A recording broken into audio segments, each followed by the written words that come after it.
Hello, everybody. This is Dr. David Suarez, Rich Gasfari, and we have Debra Becker on here. This is our second podcast. Please follow and like and subscribe. This is Brains and Brawn. Today, we're going to talk about nutrition and how important it is to your health and wellness. I have Debra Becker here, who is a mom of three. She has a master's in education and art. She's an IFBB pro for about 4 years, and she's been a personal trainer and nutrition coach for around 5 years. So Debra, why don't you tell us a little bit about Icandy, what made you start it, and a little bit about yourself. Yes, I was a personal trainer, like you said, and I always found that nutrition was the missing link. So I can train somebody extensively, but if they didn't go home and eat properly, I got very frustrated because they weren't reaching their goals. So I literally started with a gentleman that was very overweight, high blood pressure, diabetes, had some severe allergies. And I wrote him a meal plan while I was personal training. He needed to lose 100 pounds. He was about 400 pounds. Long story short, he lost about 75 pounds for me, just writing a meal plan within 4 months. And then all of a sudden he starts gaining weight. He's a little bit on the spectrum. And he told me, I'm embarrassed to tell you, but me and my mother got into an argument and she's no longer making my meals. Hence, this is how Icandy Meals has started. I started shopping around meal prep companies and I couldn't find anything that would fit this client's needs. Either the sodium was too high, the protein wasn't correct, the carbohydrates weren't correct. And literally, I just partnered up with the chef and he said, tell me the proteins, the carbohydrates that he prefers. You tell me the amount of ounces and grams, and then we'll make it. And literally, that's how it started. I started taking this to clients that I personal trained, and it just became to this level now. That's awesome. Rich, do you have any experience with these meal prep companies? I mean, I've been with a lot of meal prep companies. I mean, it's amazing because, like she said, unless you're really into like cooking your meals, if you're dedicated to that, a lot of people are just, they're not, and so you end up. I mean, even myself, who's an avid trainer, bodybuilder, I don't have time to cook. And a lot of times it's so much easier just to add a meal prep to get your food and what you want to get in. So I think it's great. I've had a great experience with some. I had bad experience with others. You want to make sure that the meals are fresh. They're healthy. Some of these meal prep companies they may say they're healthy, but they're not super healthy, or they have, or the ones that are super healthy have no flavor. I'm now where I'm not this pro bodybuilder that just wants to eat chicken and rice. I want to have some flavor to my food. So I saw that her meals got some, good flavor to them, and they're healthy, low in fat, complex carbs, quality protein. I mean, that's what's important, because any person that starts a diet that is just used to like her client is not going to sit there and eat just chicken and rice, or a sweet potato and chicken, or just grilled fish, or they're going to want something flavorful, to wean them off the bad food, the fried foods, a lot of those things. So I think you got something great there in what you're doing. I've noticed, obviously, trying to offer more to our patients. We've probably been through 5 or 6 different meal prep companies at this point. And like you're saying, either they said they were healthy and they're not, they didn't taste well, they didn't prepare easy. And then, I'm one of those people, although health is my life, I go through my spurts, like right now for the spring and for the summer, I'm a lot more strict. So what do? Luckily, I'm married and I have a wife that's going to be in the kitchen. So what do? I give her my calorie restrictions. She goes on there. She measures everything out for me. It's a pain in the butt. I couldn't do it myself. I don't have the hours to do it. But luckily, I do have someone that can prepare it for me. And that's the whole convenience of something like this. So not only are you able to get the food that tastes the way you want it to, but you get the proper proportions of all the different combinations of food that you really need. And the problem when you're doing a restrictive diet, like you said, you tend to stick to what you know, rice and chicken. Well, that's why people don't last on weight loss programs, because they don't change their life. They just change what they eat. And when you're only dealing with 5 or 6 different options, it gets very boring very fast. And that's what I really liked with Debra's options. Not only does she have a large variety, and you have all these different options of whether you want to get 5 meals a day, 4 meals a day, 3 meals a day, but you can actually add in extra protein, extra carbs, depending on what you're looking to do. And I found that a lot of other companies don't offer you those options either. So Debra, I know you've been doing this with your clients. What have you found is the most common thing that you're hearing from them at this point? As far as feedback or what their goal is? Feedback is variety and fun. And I'm going to give you a perfect example. I'm starting to get a lot of kids because we do a lot of great things with Belgium style waffles. So we take a typical Belgium style waffle and we pump it up with protein. They're anywhere from 18 to 24 grams of protein, but we make them fun. So instead of having just a bland protein waffle, we make them red velvet, we make them peanut butter. So now the kids are starting to jump on the bandwagon because they really love it too. We do amazing things with overnight oats. So just offering one flavor, we probably offer about 25 different flavors. So we try to keep it interesting because we want to have our clients, receive their goals, whatever it is, and we want to keep them on the plan long term. And we try, variety is our biggest thing. So people really love that. And honestly, if weight loss is their goal, there's not one client yet that has followed my plan that has not gotten weight loss. So it has results with real food. Well, one of the reasons why we wanted to work together is I did like that you have those different options. So the main 3 categories you have are get lean, get healthy, and get green. Why don't you talk a little bit about those? Get lean is more of a restrictive diet where we're really restricting the carbohydrates, more of a keto style if that's what the client prefers, because some clients come to me and they know exactly what they want, what works for their body. I don't disagree with them. If they feel like they know their body better, then I'm going to give them what they need. That's really where the get lean would be, more of a keto style diet. Get healthy is more of a lifestyle diet for more balanced portion control clients. And the get green is more of the vegan. So we have things from black bean burgers to seitan to tempeh to tofu. Again, just trying to make it as interesting as we can. And again, I think that's where the variety really is important, because a lot of these companies, obviously most people are worried about the allergies, but to have the different type of options that you can go vegan, that you could more of have a balance instead of just kind of being restrictive. What I have seen from the medical side is, I tell you, I find keto to be disastrous long term. People think that it's healthy. They do get a short-term weight loss, but if you stay on it too long, your cholesterols go through the roof.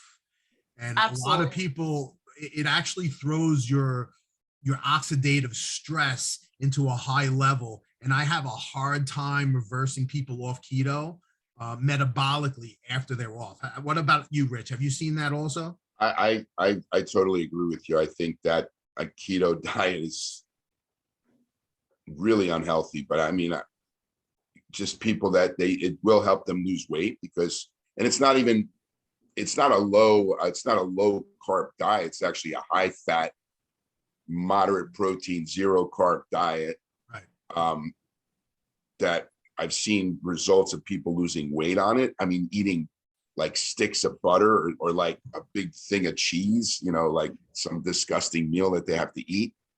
I don't see the benefits. I mean, I love to like fluctuate carbohydrates on a diet. If I'm on a diet, normally for me, it's 40, 40, 20 is like, for me, optimum, having complex carbs to protein, or even 35 to 45, 35 protein, 45 complex carbs, and, the rest in fat. And then fluctuating carbs up and down to get someone to lose body fat. But I just don't feel a keto diet is a healthy diet. It's one of those fads. I feel that a lot of people have to try it. So I don't think it's bad in the short term, but I think we all know, being in the health industry, you have to do everything in moderation. Yeah. And but I have a hard time reversing people after they get those metabolic changes from that keto. I'm bigger on the paleo end. I find that, especially when it comes to muscle mass,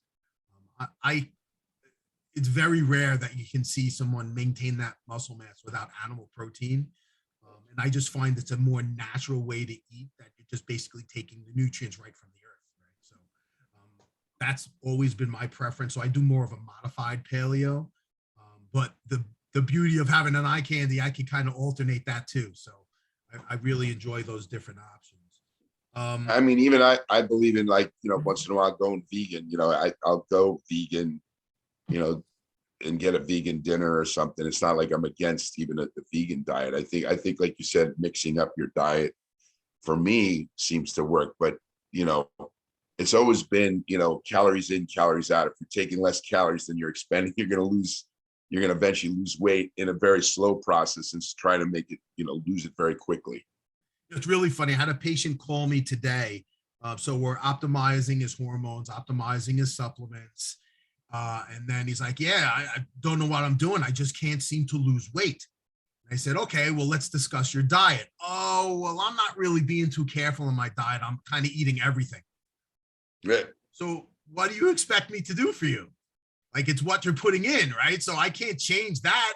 It doesn't matter what you're doing, as your hormones and your supplements. If you're not putting the right fuel in, you're not going to get those results. But a lot of times in this day, a lot of people want medicine to do the job for them.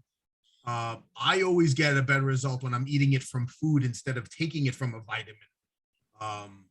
And I think that's a big misunderstanding also. People don't understand the reason why they're called supplements is because they're giving you things that you're not able to get out of the food.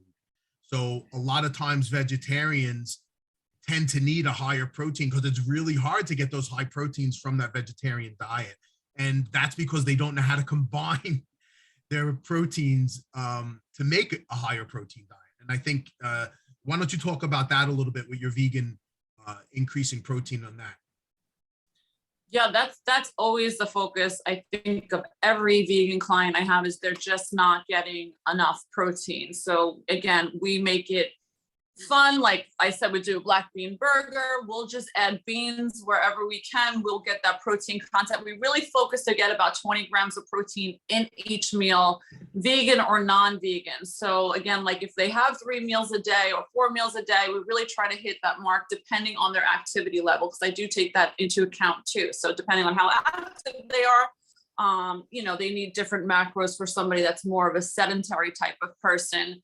But my vegans get immediate results because now they actually feel better. Their energy feels better, because I think that's the missing link that they're not getting, is the protein. But again, we have things like tofu, seitan, and tempeh, where, some vegans have never even had that before. So I'll throw a meal or two in, and now they have the experience of having something different that they never tried. We even have things like strictly pescatarians where they only eat fish.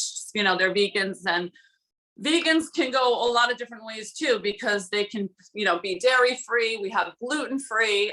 We even have vegan cheese that we add to their diet. So again, their options are endless with the vegan plan.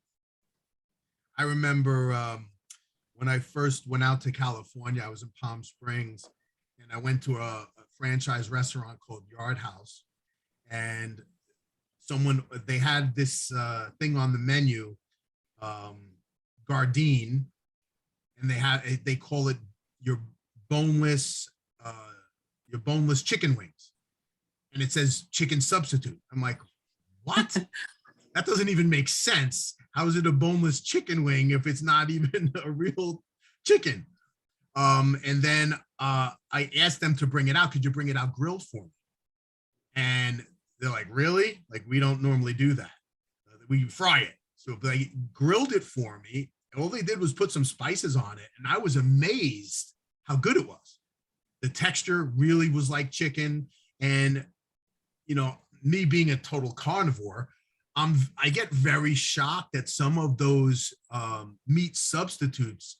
Like I did fall in love with the bean burgers. I can't always eat them because sometimes they overload them with things that aren't really healthy, and my body can pick them out right away. And also, I'm not big on mushrooms, so if it's high density in mushrooms, my tongue automatically picks them out of the food, and I can't eat it. Now, I also noticed that you have a big stress in the amount of meals that you suggest for people to eat. You know, whether it's 3 meals a day, 4 meals a day, 5 meals a day. What have you noticed as far as results when it comes to the amount of meals that they're eating per day? Again, I take a lot of things into account when I'm planning someone's meals. You know, again, activity level is important. I'm not going to give the same client the same amount of meals for somebody that's sedentary as opposed to somebody that's active and that's working out. But I really am old school, and I believe in the philosophy that the human body is like a fireplace, and we want to keep throwing wood into that fire to keep your metabolism firing. So yes, calorie deficit is still important, but if we're really feeding, giving it smaller meals, I prefer 4 to 6 meals on most of my clients. Again, most clients are very hesitant about that, so I try to take that into consideration. But I find anything I give them, whether it's 3, 4, or 5, they get the results that they're seeking because we can lower the calories in some of the meals. It's interesting because a lot of people don't understand that you normally are going on a train or a bus and you see this guy that looks like a bodybuilder and he's always carrying a lunchbox with him, and you're going in the morning and he starts eating a chicken breast. You're like, wow, this guy's eating all day. How could this guy be so lean? And people don't really get that your metabolism is higher, so you need to eat more frequently instead of the opposite. Right. And then a lot of that has changed in our society. So now people understand that you need more meals. What I have noticed is it's definitely more independent on your metabolism. Some people do very well with eating 1 meal a day. Not every day, but just that's how your metabolism is set up. Other people do well with, eating certain time periods of the day. Like sometimes just eating it for a breakfast and a lunch, where they do really well. And I usually tell most of my patients, you don't want to have too many complex carbs at night because you're not doing anything at night. So you want to make sure 2, 3 o'clock in the afternoon, that's your last complex carb. You don't need anything after that. Are you really going to the gym at 10 o'clock at night every night? That when I was younger, I might be able to do that, but not anymore. So let's see what else.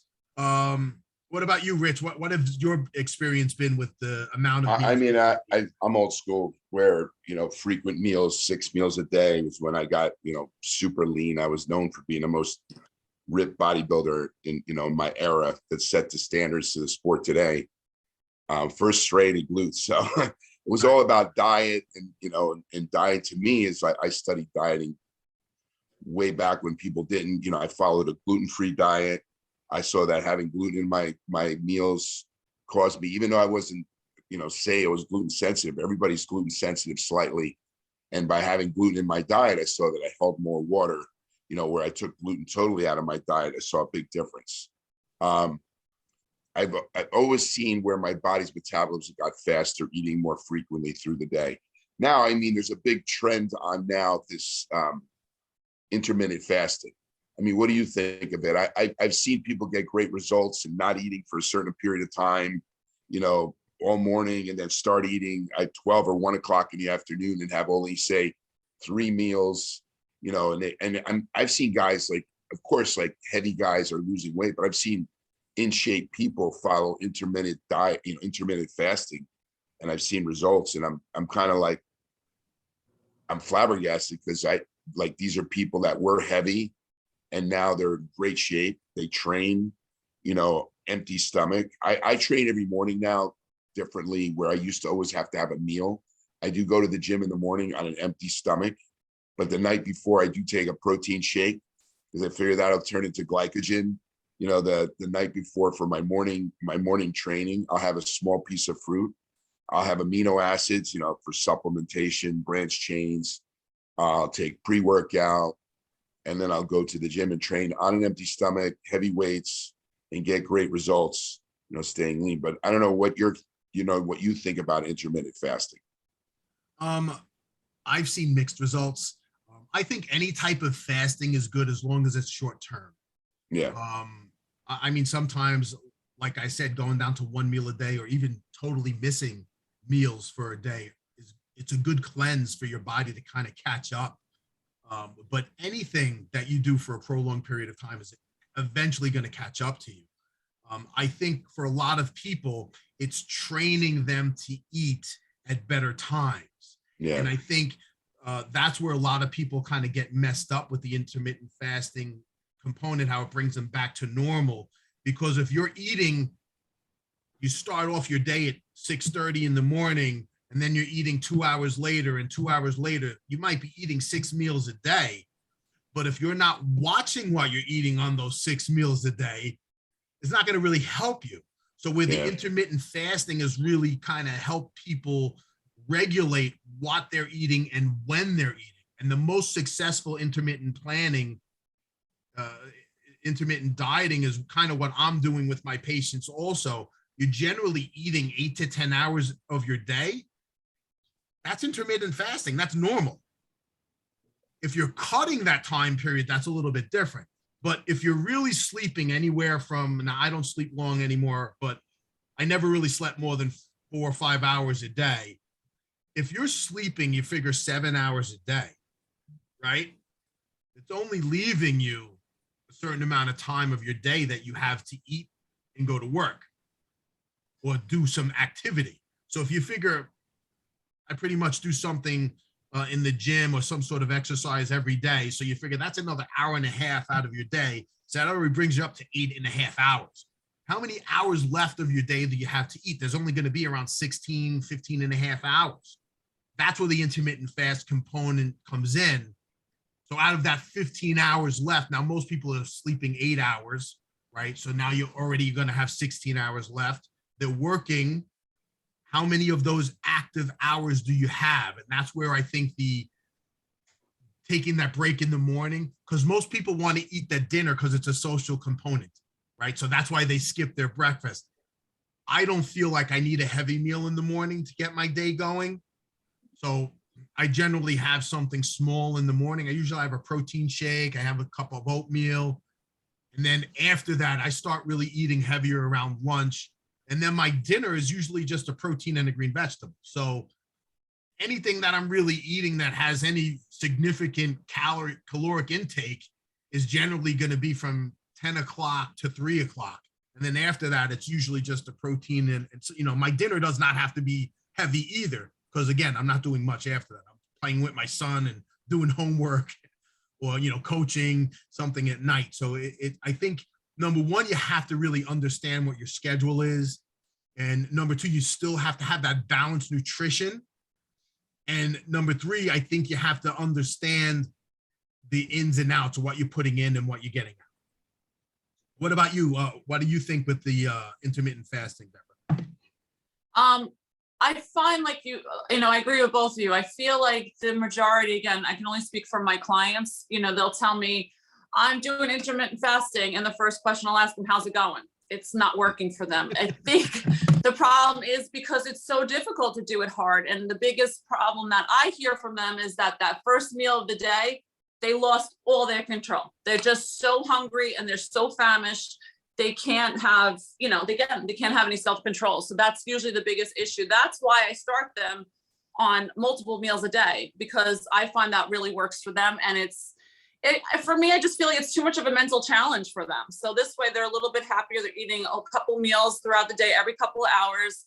Again, my only golden rule is that you eat every 3 to 5 hours. Try not to go under 3 hours and try not to go over 5 hours. And they really like that. I mean, some clients, I even have them set a timer on their watch if that's what they have to do, or their phone, just to remind them, because we all get distracted during the day. And, I try to get them out of that nighttime binge eating, like you just said, having the carbohydrates late at night. So again, if we're getting a substantial amount of protein during the day and enough calories, hopefully we'll stop that night binging at night. I tell you, that's probably the hardest thing is that night eating. Because what do we normally do? We're sitting there relaxing. If you're not into health, that's when most people are eating the pretzels and the potato chips while they're watching TV. And one of my big shticks is as I'm doing a weight management program, I'm discussing, well, instead of eating on your couch, why don't you do some stretching? Why don't you do some sit-ups? Why don't you do something active as you're watching TV? And you'll realize that weight's going to come right off. Because You know what I do? Go ahead. What do you do? Some of my clients that have that, nighttime binging and they have a goal like a vacation, I tell them, take a picture of yourself that you felt your best, and put it on your refrigerator, put it on the pantry. So this way it reminds you, okay, I want to look like that. What's more important, looking like that or going in the pantry and adding, a couple of handful of chips? So they really like that too. Yeah, tell them to take a lot of pictures and put it on each cabinet. Yeah. My mother used to tie a rope around the refrigerator doors. So that you'd always know if you went in there. All in all, is if you eat frequently, it does actually speed up your metabolism. It starts to make you hungrier when you start eating more frequently, and it speeds up your metabolism. But you can get that last meal. I would have a meal of like egg whites at nighttime, and I would put in like low carb fruit, like strawberries on top, and make it almost like a dessert, and that was like one of my meals, and I was dieting. So it was still low carb, because the strawberries are very low carb, or, Right. I'll use like some sweetener to make it sweet, but I would have that as like my last meal of the day. So it was mostly protein and maybe, 20 carbs, from the strawberries. I think that I find, which is why I think the whole Icandy platform is so important, is because when people are eating multiple meals a day, the standard, which I don't even know why, is 3 meals a day, but most people understand that you need to eat more than that to increase your metabolism and to have energy throughout the day. The problem is, since they don't know what to eat, they're not eating that healthy component for those 5 meals a day. So they might eat healthy 3 meals, and then those other 2 meals are garbage. Most people don't know what to snack on. A lot of times when I'm doing weight management with a patient, I'm discussing with them, I'm just running around in the middle of the day, work all day. I don't have a chance to prepare my meals. Well, 7-Eleven has yogurt. 7-Eleven has apples and bananas. There's no excuse that you have to go in and you have to eat a sandwich. There's Right. always a healthier option. It's how disciplined do you want to be? And the beautiful part about prepared meals, it takes that stress away from you. When you're going through your cabinets at night and you don't know what to eat, wow, look, I can go in my refrigerator and I know exactly what I'm eating. And I think that's a real blessing. So why don't you tell us about how to prepare your meals? About how easy that is, Debra? It's as simple as having a microwave, literally. So just popping them in the microwave anywhere from a minute to a minute and a half, depending on, how fast your speeds up. Not everybody loves the microwave. So then I suggest heating them up on a skillet. I even design meal plans for people that don't have access to a microwave during the day, whether they're on the job or they're on a construction site. We'll do things like wraps, cold foods. But 90% of my food is basically you heat it up in a microwave or, again, a skillet. Convenience is probably the most important part about any. Absolutely. I definitely think convenience is, I can't wait to try some of these meals, because like I work all day, and a lot of times when I'm working, I don't, and I'm in my home working remotely. A lot of times it's hard for me to go down, to my kitchen and just start whipping up a meal. Right. So No, just to right. take a meal. Nobody has time anymore. No, it's the way you work. You just don't have time, so I We think don't. the meal preps are great. So do these meals, they get shipped anywhere in the state of New Jersey? We're nationwide. Yeah.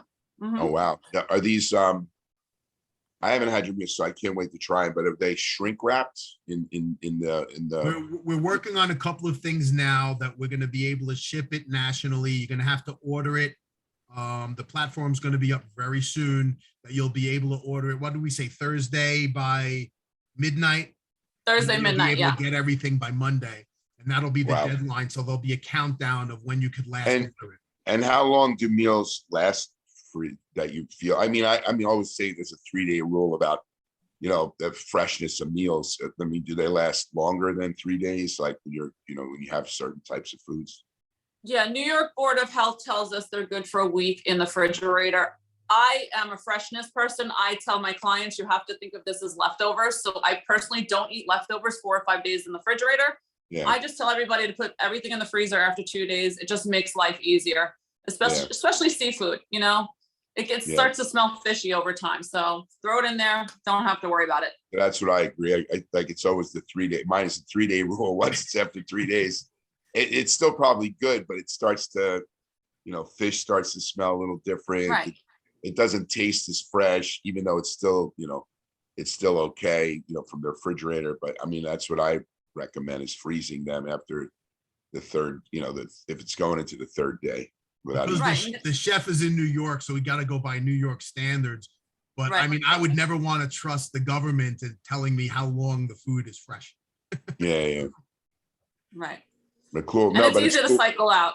You just take them from the freezer and just put them in the refrigerator overnight, and they thaw out on their own. So it's a no-brainer. Again, this is really what the meal plan is designed to be, a no-brainer. I don't want my clients thinking. I just want them to be able to pop a meal in the microwave and go about their day.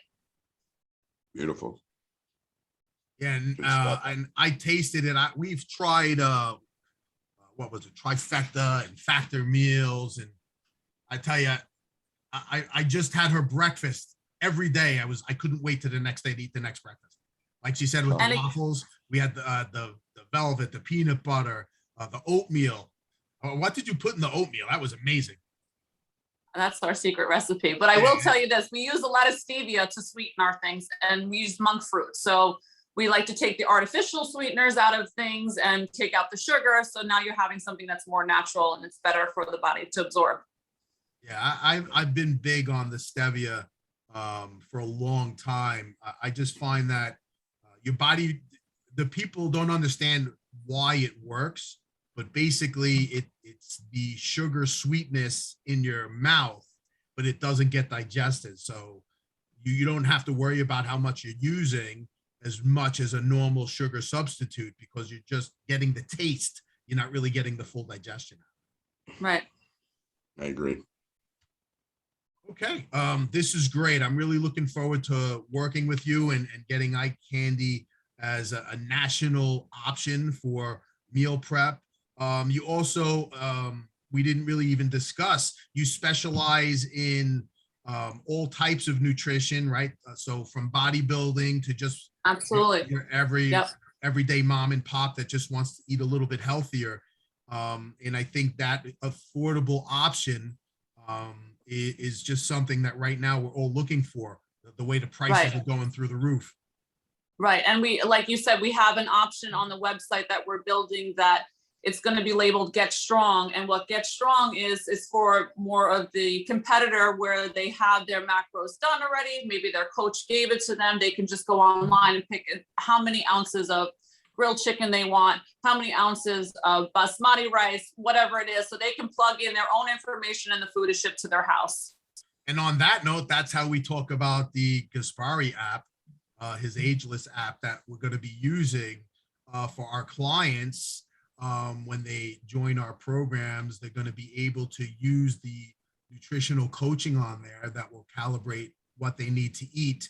And then we're going to be able to shoot it right over to Icandy. So they're going to be able to prepare the meals directly from the app, which is amazing. Great. So And I think It's great because I'm sorry. So yeah. So like I always try to tell my clients, they say, can you give me a diet to tone up? I said, no, you have to get to the gym. The gym is the only thing that's going to tone you up. They don't understand that you need nutrition, you need the gym, you need supplements. It all has to fit together like a puzzle to make it all in sync. And that's what I love about this program that's starting to happen. Exactly. It's all pieces together that make it work. You can't have one without the other. Exactly. But definitely, it's like I said with the training app. I'm going to give you what to do, what to eat, but then you know, someone has to sit there and cook it, and they maybe be lazy, you know, to cook it. So it's there on their doorstep, and they're going to just warm it up. No excuses. There's no excuse to get themselves in shape. So it's a great trifecta of, you know, training, the right nutrition, and having the food themselves made, you know, for your, just handed to you. Like, nobody has a good wife like you to just making you, you know, all your meals. I'm very lucky. I certainly don't right now, so I'll need it. All right. Well, thank you very much, Deborah. All right. Thank you. And, don't forget to subscribe, like us. And this is Dr. Dave, Rich, and Deborah for Brains and Brawn. Thank you. Thanks, Thank guys. you. Thank you.